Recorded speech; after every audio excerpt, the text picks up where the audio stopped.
Welcome to the AFR Saints channel, where we provide you daily content on your favorite team, the New Orleans Saints. Do us a favor and hit that subscribe button. Be sure to leave your comments below and smash that like button. Who dat? Saints are back on the practice field on Wednesday for the second day of mandatory minicamp. And the good news at mandatory minicamp is when people show up. And Alvin Kamara and Marshon Lattimore, who were both absent during OTAs, have been there at mandatory minicamp. And look, at Marshon Lattimore talked about being back in the building. I feel good to be around everybody. I missed it being here, just around the players, all the, just everything, the atmosphere. I just been chilling, at home, relaxing, and trying to get right for this, trying to get used. Well, I'm trying to get used to this weather. It's too hot out here, I'm trying to, but I'm glad to be back, though.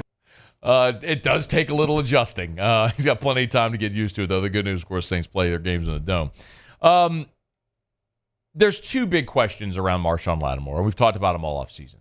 One is his health. Of course, he's missed 17 games in the last 2 years. He's effectively missed a full season in the last couple of seasons. And then also there's all the trade conversation, and Lattimore was asked about both of them. Let's start with the health, and then we'll get into the trade conversation because that's a little bit deeper of a conversation. He was asked about here's the question about him, how healthy he is. How do you feel physically coming in? I'm good. I feel good. Ankle good.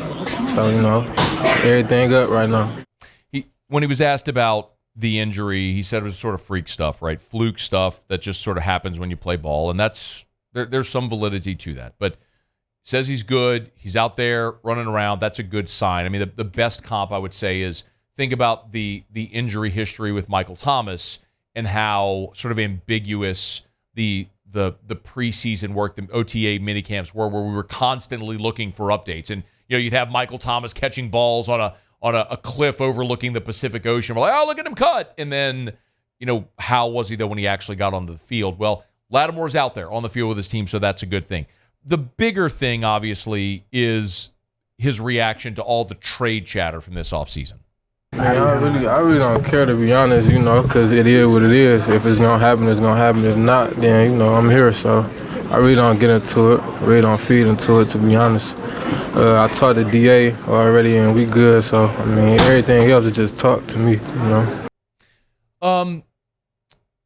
The part of that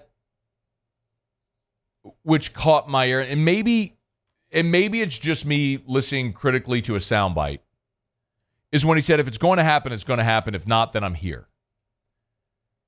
Well, that didn't really slam the door entirely on the possibility of a trade happening. And I want to remind you that since we talked about this last week, but we are, and I'm probably going to repeat this enough to where you'll just remember it, but post June 1, the Saints could save a tremendous amount against the cap with Marshon Lattimore both this year and next if they moved him now. What would be more likely is that next year Lattimore isn't back no matter what, because his cap number goes astronomically high, and you'd save something like $30 million next year, $20 million, if he's not on the roster next year. So when you look at Marshon Lattimore, and I'll get you the numbers exactly. Forgive me, I should have pulled that up before we started the segment, but I'll have it right here.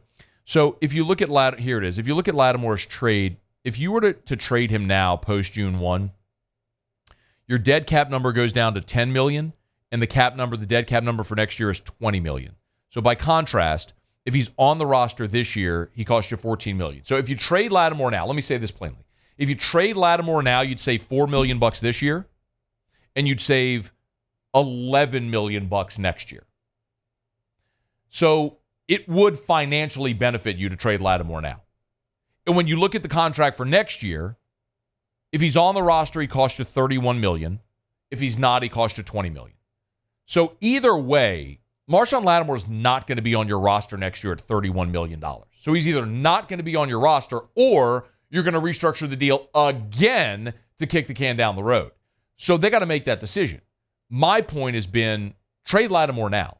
Save money the next 2 seasons. Get an asset, because you're not competing for a championship anyway. The problem is the Saints feel like they are still competing for a championship, and Lattimore can help them get there. But Lattimore, as much as the Saints have said, they anticipate Lattimore being part of this team. Lattimore saying, if it's going to happen, it's going to happen. If not, then I'm here, kind of tells you that the door isn't completely closed to that. Now, he was asked, like, how committed he was to the team right now. You said if something happens, but you feel all in, committed? For sure. I'm here. You know what I'm saying? So I got to be here. I got to be present. I'm not thinking about if I'm going to get traded or not, nothing like that. I don't really care, to be honest. I don't. I think from an athlete's perspective, that's all you can do because he can't control if he's traded. He's not demanding a trade, and I think that was the good thing to hear. Marshon Lattimore isn't going to the Saints organization pounding the table saying, trade me now. And so he's there, he's committed, and he's trying to help this team win, and that's what I think you want from a star player. But I think from the Saints' perspective, you're looking at it from this standpoint. Number one, while Lattimore's physically there, the door isn't closed on a trade. So number one, like how fast can you get Kool-Aid McKinstry up to speed? And he obviously was battling an injury. And if they feel like Kool-Aid can be a starter as a rookie and an effective player, then that does make Marshon Lattimore dispensable because you'll have Kool-Aid and you'll have Paulson Adebo as your boundary corners, and that's a great place to start. Maybe Kool-Aid as a rookie isn't what Lattimore is at his best yet, but you have a viable starting tandem there. And then you have Alontae Taylor as well, who, I don't know if y'all saw this, but Pro Football Focus put up out their top slot corners in the NFL, and the reporter from Pro Football Focus, Doug Farrer, had this to say. I mean, he ranked Alontae Taylor as a top 5 slot corner in the entire NFL. So they mentioned, look, he got beat sometimes, but with 460 slot coverage snaps, that was the 4th most in the NFL. And while he did allow some big plays, he was effective more often than not and is a top-tier slot match defender. So with a 93.8 grade, so that's top 5 on the passer. That's top 5 on the list. So you have a really good slot player in Alontae Taylor. You've got McKinstry and Adebo. That makes Lattimore disposable if you wanted to trade him. And I think if the Saints have the offer, they could still pull the trigger. Lattimore's there because he needs to be, and he's doing the right thing. He's being a team guy and being there for his team and trying to get out there and play. But I still don't think the door should be completely closed on that from the Saints' perspective. That, unfortunately, is something I think we're going to continue to follow throughout the offseason workouts and then into training camp. Hey, thanks so much for watching. Please leave your comments. I love to interact. And be sure to hit the red subscribe button below.